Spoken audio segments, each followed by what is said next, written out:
Në kohën kur edhe ka ndodhur rasti, ka qenë duke u kthyer nga puna. Është përdorur një armë zjarrit, ku në vend zjarjes janë gjetur 4 gzhoja të kalibrit 9.19 mm. Domethënë, përderisa kanë marrë pjesë 2 persona, mund të jetë që kjo vrasje ka qenë e planifikuar. Personi, domethënë viktima, ka marrë vetëm një goditje, ajo goditje ka qenë tej shpuse dhe realisht ai nuk ka pas antiplum.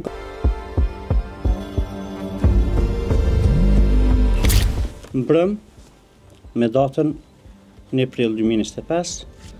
rreth orës 23, në vendin Kaçanik, nga persona të panjohur, është vrarë pjesëtari i policisë së Kosovës, rreshteri Muhamet Lika.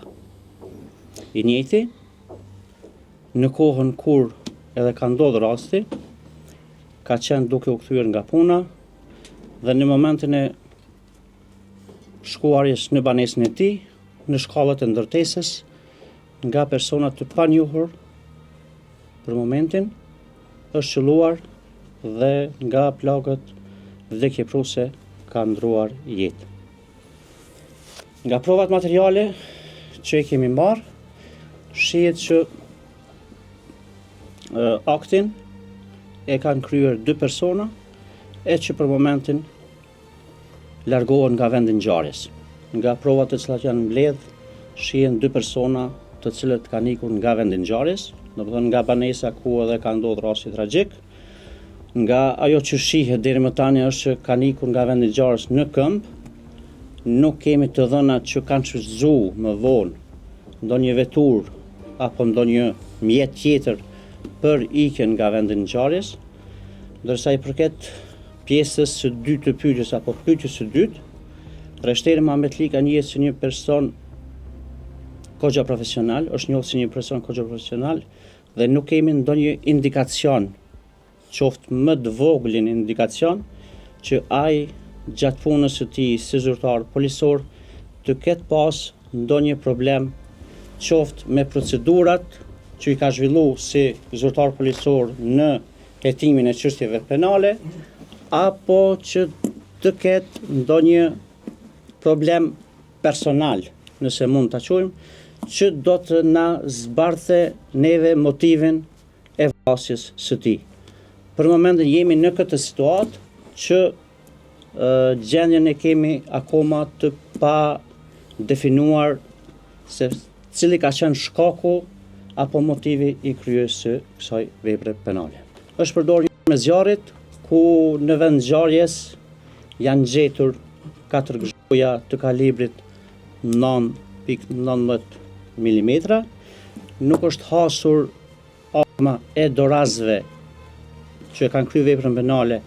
në vendin e ngjarjes. Në vendin e ngjarjes është gjetur arma e zyrtarit policor, që është identifikuar që është arma e zyrtarit policor që i ndjeri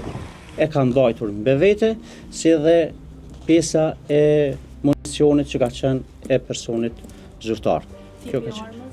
Tipi armës nuk dihet sepse nuk kemi të dhëna, domethënë nuk është gjetur arma, domethënë kalibri 9.19 mm, e dim që e shfrytëzojnë disa lloje të armës, për këtë arsye ne nuk mund të japim informacion se nuk e dim se çfarë lloji të armës ka pas. Me sigurinë më të madhe mund të themi që nuk ka të bëjë me pistën e grabitjes. I ndjeri ka qenë duke u kthyer nga vendi i punës në orën 11 natës për fundimin e ndërrimit të dytë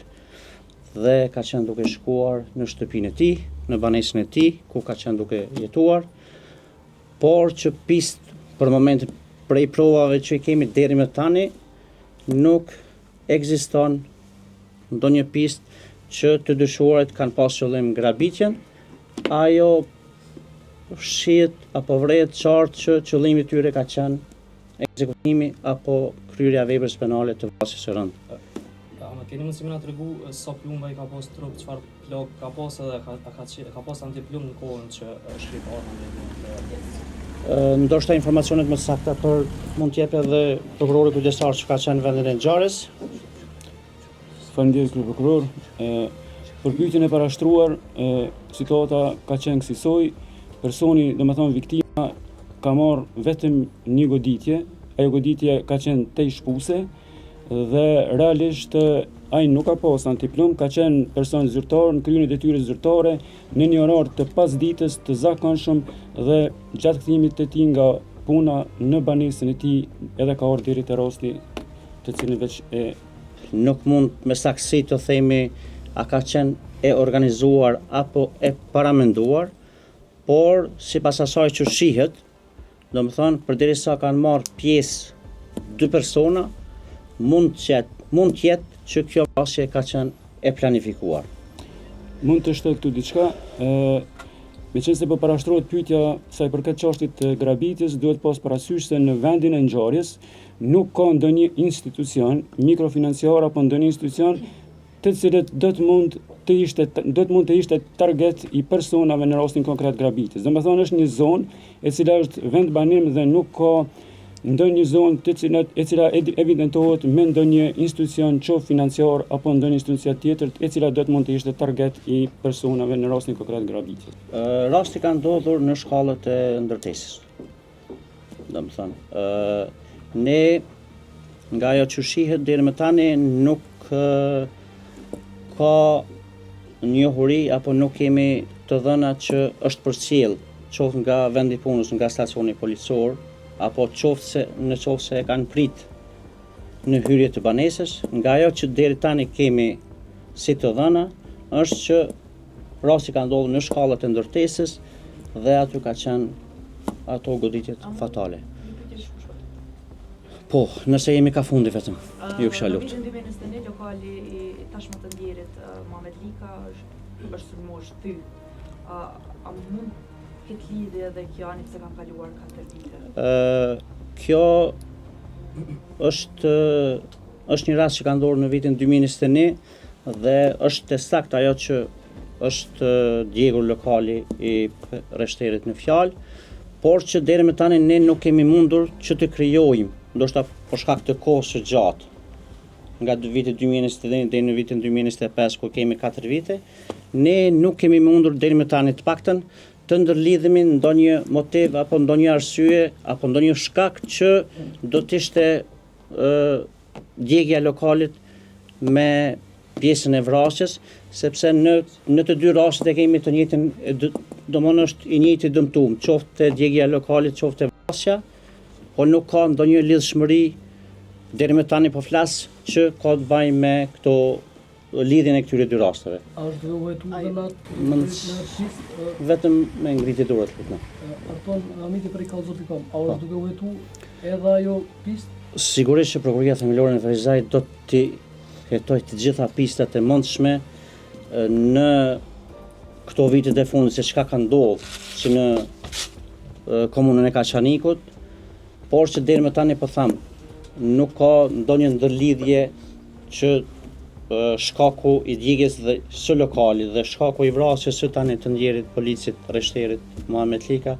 të kenë ndonjë ndërlidhje ndërmjet. E fundit, gjatë punës hetimore, gjatë natës së mbrëmshme, por edhe gjatë ditës së sotshme, nga policia e Kosovës janë ndërmarrë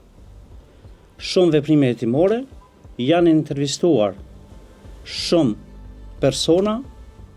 dëshmitar, persona që kanë rastis në vendin e ngjarjes, persona që mund të japin ndonjë informacion të rëndësishëm për organet e rendit, e që do të na shpije në zbardhjen e kësaj çështje, e gjithashtu janë ndërmarrë të gjitha veprimet për sigurimin e provave materiale që do të na bëj neve punën më të lehtë në këtë çështje penale. Siç e ceka më lart, prokurori kujdestari i krimeve të rënda në Prokurorinë Themelore në Ferizaj, që nga momenti ndodhjes së rastit ka qenë në vendin e ngjarjes dhe të gjitha veprimet kanë qenë të ndërmarra në koordinim me të dhe në bazë të autorizimit të tij.